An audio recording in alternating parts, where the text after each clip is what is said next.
नमस्कार। आज 31 जनवरी 2025 दिन शुक्रवार। चलिए देखते हैं आज की 25 बड़ी खबरें। 10,000 रुपए खाते में डालेगी एमपी सरकार। किसानों को प्रोत्साहन राशि देने की घोषणा। मध्य प्रदेश सरकार धान उत्पादक किसानों को प्रति हेक्टेयर 2,000 रुपए की प्रोत्साहन राशि देगी, जिसकी अधिकतम सीमा 5 हेक्टेयर होगी। यह राशि किसानों के आधार लिंक बैंक खातों में डाली जाएगी। इस योजना का लाभ लघु, सीमांत और बड़े किसानों को मिलेगा, जो बोनस की जगह लागू की गई है। ओबीसी आरक्षण पर कमलनाथ की अपील। हाईकोर्ट के फैसले के बाद कांग्रेस नेता कमलनाथ ने मुख्यमंत्री मोहन यादव से सरकारी भर्तियों में 27% ओबीसी आरक्षण लागू करने की अपील की। उन्होंने कहा कि ओबीसी को 27% आरक्षण देने का फैसला कांग्रेस सरकार ने लिया था और अब यह सुनिश्चित करना राज्य सरकार की जिम्मेदारी है। कमलनाथ ने इसे जल्द लागू करने की मांग की। लाडली बहनों की मांग पैसे नहीं, सरकारी नौकरी चाहिए। भोपाल में शिक्षक भर्ती अभ्यर्थियों ने पद बढ़ाने की मांग को लेकर प्रदर्शन किया। महिलाओं ने कहा कि वे शिक्षित हैं और मुफ्त पैसे नहीं, बल्कि सरकारी नौकरी चाहती हैं। अभ्यर्थियों का आरोप है कि 8,720 में से केवल 2,900 पद भरे गए, लेकिन वेटिंग लिस्ट क्लियर नहीं हुई। रोजगार न मिलने पर महिलाओं ने मुंडन अव आत्मदाह की चेतावनी दी। महाकुंभ स्पेशल ट्रेनें रद्द, यात्रियों की कमी बनी वजह। महाकुंभ के लिए चलाई गई ग्वालियर प्रयागराज स्पेशल ट्रेनें यात्रियों की कमी के चलते रद्द कर दी गईं। वहीं बुंदेलखंड एक्सप्रेस 11 घंटे की देरी से प्रयागराज पहुंची। कई ट्रेनों के रूट बदले गए, लेकिन प्रयागराज में हालिया घटनाओं के कारण यात्री सफर करने से बच रहे हैं, जिससे रेलवे को ट्रेनों का संचालन रोकना पड़ा। बॉर्डर पर फंसे श्रद्धालुओं के लिए सीएम मोहन यादव के निर्देश। महाकुंभ में भगदड़ के बाद सुरक्षा के मद्देनजर मध्य प्रदेश से प्रयागराज जाने वाले श्रद्धालुओं को चाकघाट बॉर्डर पर रोक दिया गया। जापान दौरे पर गए सीएम मोहन यादव ने डिप्टी सीएम से बात कर हालात का जायजा लिया और भोजन, पानी व अन्य व्यवस्थाएं सुनिश्चित करने के निर्देश दिए। उन्होंने प्रशासन और स्वयंसेवी संगठनों के सहयोग की सराहना की। और न्यूज देखने से पहले नीचे सफेद बटन दबाकर सब्सक्राइब जरूर कर लीजिए। आपसे हाथ जोड़कर निवेदन है। एमपी के सरकारी स्कूलों में घटता नामांकन। हाल ही में जारी एसियर रिपोर्ट 2024 के अनुसार मध्य प्रदेश के सरकारी स्कूलों में नामांकन दर में गिरावट देखी गई है। 2018 से 2024 के बीच स्कूलों के बुनियादी ढांचे और सुविधाओं की स्थिति अस्थिर रही, जिससे शिक्षा प्रभावित हुई। खासकर मिडिल स्कूलों में लड़कियों की नामांकन दर घटी है, जिससे उनकी शिक्षा पर नकारात्मक असर पड़ा है। एमपी में 5.5 लाख पेंशनर्स गायब। सरकार ने शुरू किया door to door verification. Madhya Pradesh में वृद्धावस्था पेंशन पाने वाले करीब 5,50,000 पेंशनर्स का सत्यापन नहीं हो पाया है, जबकि उनके खातों में पेंशन ट्रांसफर हो रही है। सरकार 15 फरवरी तक इनका डोर टू डोर वेरिफिकेशन कराएगी। सत्यापन न होने पर खातों को बंद किया जाएगा। सबसे ज्यादा अपात्र हितग्राही आदिवासी जिलों से हैं। भोपाल रामगंज मंडी नई रेलवे लाइन का काम तेज, इस साल होगा पूरा। भोपाल रामगंज मंडी रेल परियोजना में भोपाल, सीहोर और राजगढ़ जिलों में तेजी से काम चल रहा है। ब्यावरा में यह रेल लाइन देवास ब्यावरा 4 लेन के ऊपर से गुजरेगी, जबकि राजगढ़ रोड पर हाईवे के नीचे से ट्रैक निकलेगा। ट्रैक बिछाने और पुलों का निर्माण कार्य जारी है, जिसे दिसंबर 2025 तक पूरा करने का लक्ष्य है। एमपी में पहली बार जागते हुए ब्रेन ट्यूमर सर्जरी। इंदौर के एमवाई अस्पताल में पहली बार अवेक क्रैनियोटॉमी तकनीक से बिना बेहोश किए ब्रेन ट्यूमर की सर्जरी की गई। 40 वर्षीय मरीज ऑपरेशन के दौरान होश में रहा और डॉक्टर से बातें करता रहा। इस तकनीक से दिमाग के नाजुक हिस्सों को नुकसान कम हुआ और मरीज की रिकवरी प्रक्रिया तेज हुई। इंदौर में बीजेपी जिलाध्यक्षों की घोषणा। इंदौर में बीजेपी के जिलाध्यक्षों की घोषणा कर दी गई है। सुमित मिश्रा को इंदौर नगर और श्रवण सिंह चावड़ा को इंदौर ग्रामीण का अध्यक्ष बनाया गया है। घोषणा में देरी नेताओं के बीच खींचतान के कारण हुई, लेकिन अब 62 जिलाध्यक्षों की नियुक्ति की जा चुकी है।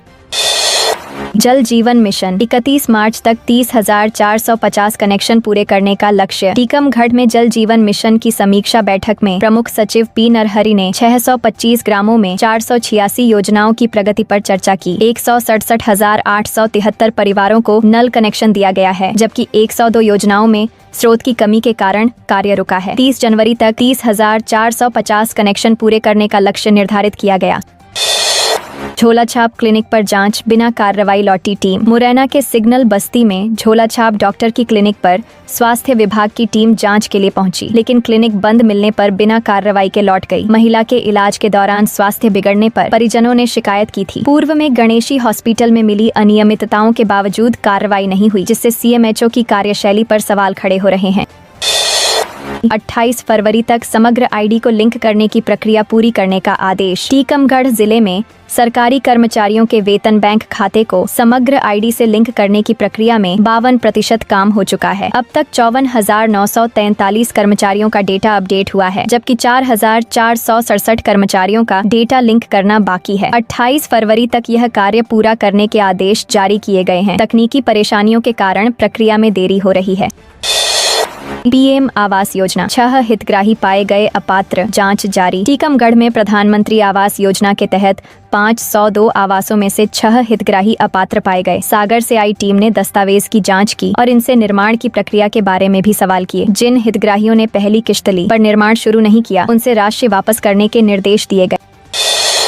शहर में 120 लैब, प्रशासन की अनदेखी। छतरपुर में 120 पैथोलॉजी लैब चल रही हैं, जिनमें से अधिकांश में योग्य पैथोलॉजिस्ट नहीं हैं और प्रशासन की निगरानी भी न के बराबर है। कई सरकारी डॉक्टर भी निजी लैब चला रहे हैं, जो नियमों का उल्लंघन है। प्रशासन को चाहिए कि वह इन लैबों का निरीक्षण करे और अवैध संचालन पर सख्त कार्रवाई करे, ताकि मरीजों की सुरक्षा सुनिश्चित हो सके। रिटायर्ड अफसर की मोबाइल सिम चुराकर 55 लाख की ठगी। सिवनी में पीएचई के सेवानिवृत्त इंजीनियर राजेंद्र प्रसाद ठाकुर के 9 बैंक खातों से 55,83,083 रुपये की ठगी की घटना सामने आई है। उनके घर के नौकर विनोद जंघेला ने 2 साथियों के साथ मिलकर उनकी मोबाइल सिम चुराई और बैंक खातों से रुपये निकाले। जब राजेंद्र को सिम गायब होने का पता चला, तब ठगी का खुलासा हुआ। पुलिस ने तीनों आरोपितों को गिरफ्तार कर लिया है। 1 फरवरी से मध्य प्रदेश के इन शहरों में बारिश के आसार। मौसम विज्ञानियों के अनुसार 1 फरवरी से मध्य प्रदेश में मौसम बदल सकता है। ग्वालियर, चंबल, इंदौर और उज्जैन संभाग के जिलों में गरज चमक के साथ बारिश की संभावना है। इसके साथ ही तापमान में भी बढ़ोतरी हो सकती है। 4-5 फरवरी तक यह मौसम ऐसा ही बने रहने की संभावना है। दुर्लभ मेडिकल केस, नया पेट बनाकर दी जान। भोपाल के हमीदिया अस्पताल में एक मरीज की दुर्लभ सर्जरी की गई। मरीज को मैलिग्नेंट गैस्ट्रोकेलिक फिस्टुला नामक बीमारी थी, जो अब तक केवल 15 बार ही विश्व में पाई गई है। कैंसर से संक्रमित पेट और बड़ी आंत को हटाकर छोटी आंत से नया पेट बनाया गया। सर्जरी 3 घंटे चली और अब मरीज को नया जीवन मिला। प्री बोर्ड परीक्षाओं में कमजोर छात्रों की पहचान, वार्षिक परीक्षा की तैयारियां। टीकमगढ़ जिले में 10वीं और 12वीं की प्री बोर्ड परीक्षाएं 19 से 27 जनवरी तक आयोजित की गईं। इन परीक्षाओं की उत्तर पुस्तिकाओं की जांच के बाद कमजोर विषयों वाले छात्रों को चिन्हित किया गया। वार्षिक परीक्षा तक इन छात्रों के लिए अतिरिक्त कक्षाएं लगाई जाएंगी, ताकि उनकी कमजोरी दूर की जा सके और परीक्षा परिणाम में सुधार हो सके। अमेरिका और अफ्रीका के दल ने स्व सहायता समूह की गतिविधियां देखी, समझी संचालन की बारीकियां। सीहोर जिले में bill and Melinda Gates foundation के प्रतिनिधियों ने स्व सहायता समूहों की आर्थिक और सामाजिक गतिविधियों का अवलोकन किया। दल ने महिलाओं के जीवन में आए बदलाव और समूह की कार्यप्रणाली को समझा, खास तौर पर आजीविका, वित्तीय समावेशन और लैंगिक समानता में प्रगति को। पन्ना में झेके सीमेंट प्लांट हादसा, 3 मजदूरों की मौत। पन्ना के झेके सीमेंट प्लांट में निर्माणाधीन छत की स्लैब गिरने से 3 मजदूरों की मौत हो गई, जबकि कई अन्य घायल हो गए। सोशल मीडिया पर अफवाहों के अनुसार 1 दर्जन से ज्यादा मजदूरों की मौत की खबरें थीं, लेकिन एसडीओपी ने स्पष्ट किया कि मृतकों की संख्या 3 है। जबलपुर हत्याकांड, मुख्य आरोपी के खिलाफ बुलडोजर कार्रवाई। जबलपुर के टिमरी गांव में हुई हत्याकांड के मुख्य आरोपी नारायण साहू के मकान और दुकान पर प्रशासन ने बुलडोजर कार्रवाई शुरू कर दी है। अवैध निर्माण की जांच के बाद कार्रवाई की जा रही है। 9 आरोपी हिरासत में हैं और हत्या में इस्तेमाल हथियार बरामद हुए हैं। हत्याकांड के कारण पुलिस की कार्यप्रणाली पर सवाल उठ रहे हैं। पूर्व डिप्टी सीएम प्यारेलाल कंवर के बेटे बहू को उम्र कैद। छत्तीसगढ़ की अदालत ने मध्य प्रदेश के पूर्व डिप्टी सीएम प्यारेलाल कंवर के बेटे हरभजन सिंह कंवर और उनकी पत्नी धन कुंवर को उम्र कैद की सजा सुनाई है। साल 2021 में उन्होंने परिवार के 3 लोगों की हत्या की थी। कोर्ट ने 5 आरोपियों को दोषी मानते हुए हत्या और आपराधिक साजिश के तहत सजा दी है। दोस्तों, ये थी आज की 25 बड़ी खबरें। हर सुबह 5:30 बजे वीडियो देखने के लिए सब्सक्राइब कर लीजिए।